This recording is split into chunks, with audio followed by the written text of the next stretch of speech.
Hello everyone and welcome to Catherine's Questions. I'm your host, Catherine Cambria. Now typically you may see our guests working behind the scenes in the television studio or teaching communication arts classes at the college. He's worked here at Stac for 25 years and this is his last semester before retirement. Well today our guest is the star in the spotlight. Please welcome Professor William Prior. So Professor Prior, how are you? I'm doing well. I hope we get this done the right way. Go ahead, keep going. I'm good, all right. So what colleges did you attend and what degrees do you hold? Okay. First college I went to was University of Delaware, in Delaware. And then I went to William Paterson University. I got my master's at William Paterson. And a little bit later on, I got my Master of Fine Arts degree. And at what point did you realize that you wanted to work in the field of communications? When I was very, very young. I acted like a director with my friends. We played out screen tests and who knows what else. And I made them do crazy things, and I made believe I have a camera, and they loved it, and I enjoyed it too much. So that was like when I was very, very young. So you have a lot of experience in the field. What does your experience involve, and what was it like working for MTV?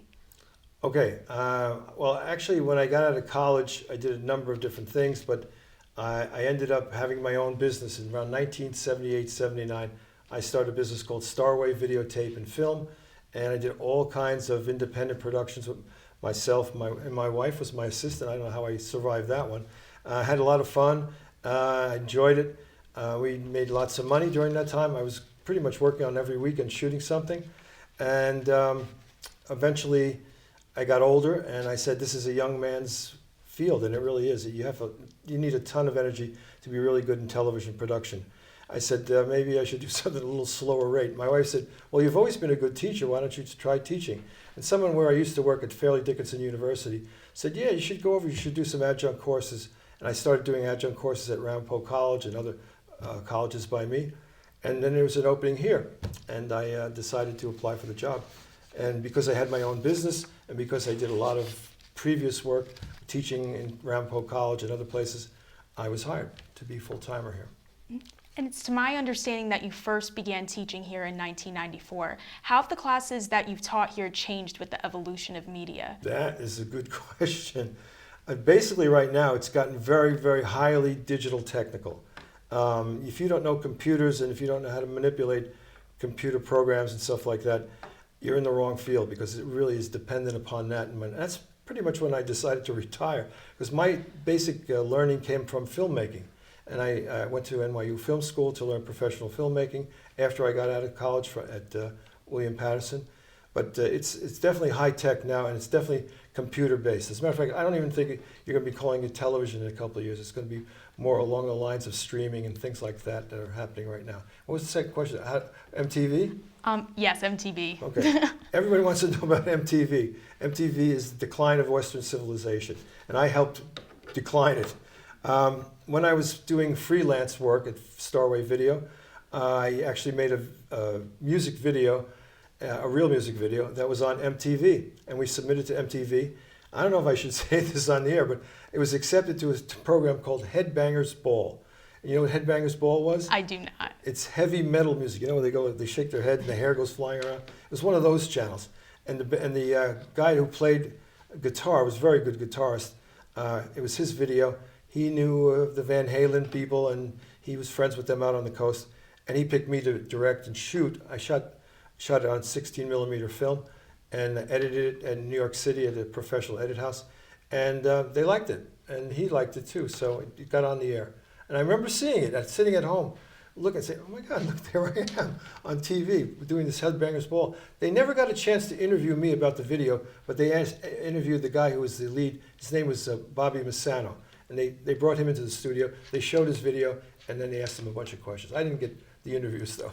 I know from your stories we all learned that you got to teach alongside your son.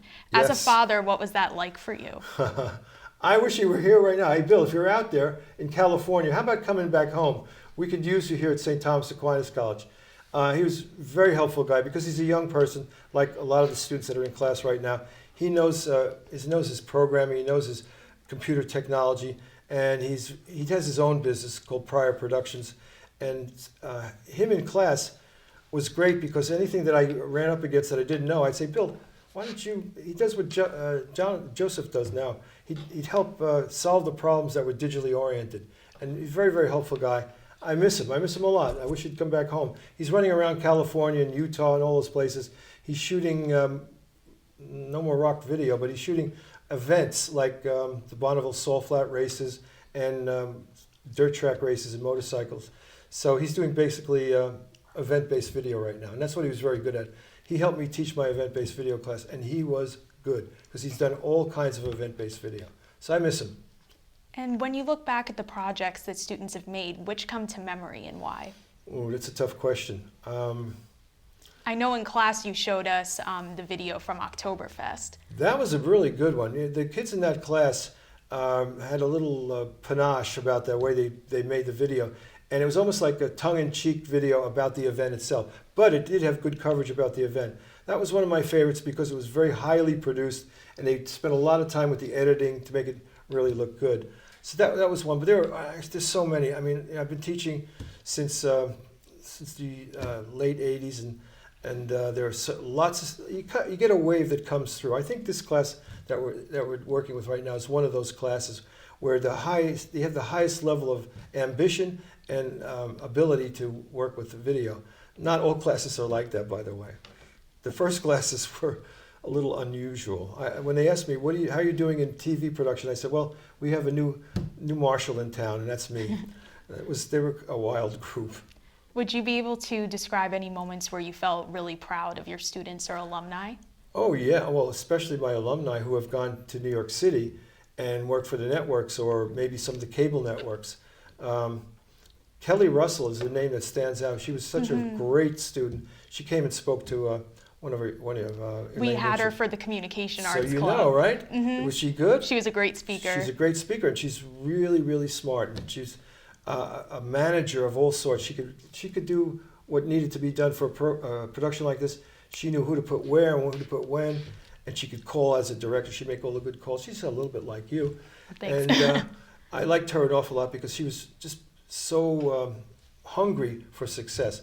And she ended up with CNBC, and she ended up with NBC Morning, Good Morning America, and a couple of other things. So I'm very, very proud of her. I don't want to say she's the only one I'm proud of because there's a whole list of students who have done well. Some students have been with the Olympics, covering the Olympics. Oh, wow.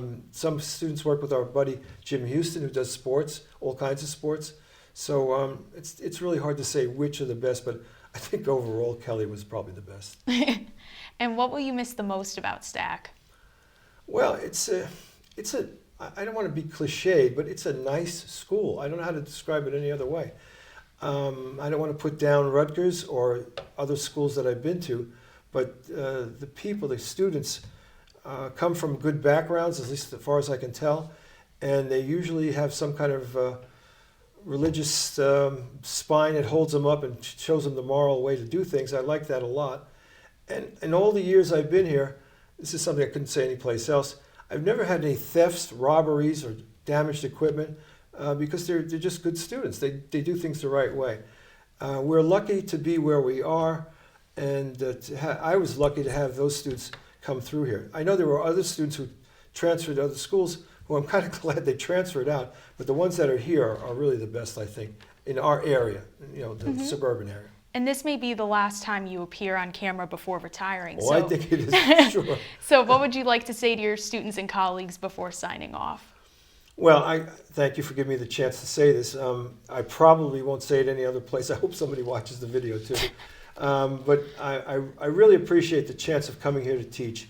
And again, since we fall back on what is college, college is about not only giving you the technical background that supplies you with the background to go into the real world, but also it's about forming a certain relationship with the students and working with their character. And if you can do that, and you're a very lucky person. I feel I'm a very lucky person to be offered this opportunity. And I will miss you all, and I will miss the people I work with, although a lot of them have been retired now. But the school is a very good school, and the whole experience has been supremely pleasurable for me. I have nothing to complain about, and that's rare in this world. And I enjoy being here. But the only thing is, I have to tell you right now, I need the rest. So I'm not coming back to teach courses and stuff like that, because I really have done all that I could, and I'm a little bit tired. I need a little bit of resting. So probably in the next year or so, I'll travel out west with my son.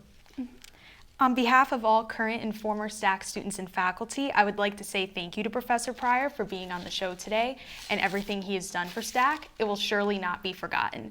As famous photographer Ansel Adams has said, the most important component of a camera is the 12 inches behind it. Without Professor Prior, our work would not have been possible. Thank you for watching, Spartans.